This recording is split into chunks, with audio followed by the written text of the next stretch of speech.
Ya, sementara itu pemirsa, dua calon kepala daerah yang menjadi tersangka KPK berhasil memenangkan Pilkada 2018 versi hitung cepat lembaga survei. Iya, Menteri Dalam Negeri Cahyokumolo tetap akan melantik calon kepala daerah tersebut karena proses hukum belum ingkrah.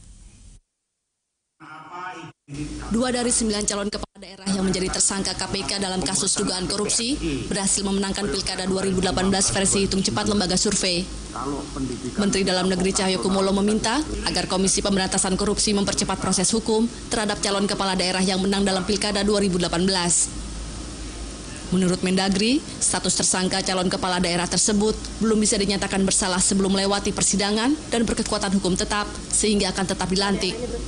Namun jika proses hukum ingkrah dan dinyatakan bersalah, mereka akan dicopot dan jabatannya akan digantikan oleh wakilnya. Saya sebagai Mendagri tetap berpegang pada aturan hukum, bahwa sepanjang belum ada kekuatan hukum tetap di tingkat pengadilan atau banding, ya tetap dilantik. Begitu nanti ada keputusan hukum tetap, ya langsung kita batalkan. Sementara itu menurut juru bicara KPK Febri Diansyah, saat ini KPK tetap memproses tersangka kepala daerah yang menang dalam pilkada. Namun KPK tidak bisa mempercepat atau memperlambat proses hukum tersangka dan proses berjalan sebagaimana mestinya.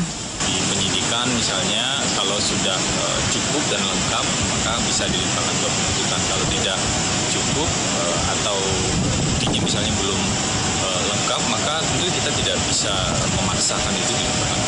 Diketahui calon Bupati Tulungagung Jawa Timur Syahri Mulyo yang merupakan salah satu calon kepala daerah memenangkan Pilkada Kabupaten Tulung sebagai tersangka. Syahri diduga menerima suap sebesar 1 miliar rupiah dari pengusaha Susilo Prabowo. Uang 1 miliar diduga merupakan suap ketiga yang diterima Syahri terkait proses infrastruktur peningkatan jalan pada Dinas PUPR Kabupaten Tulungagung. Dedi Musoni, Jak TV.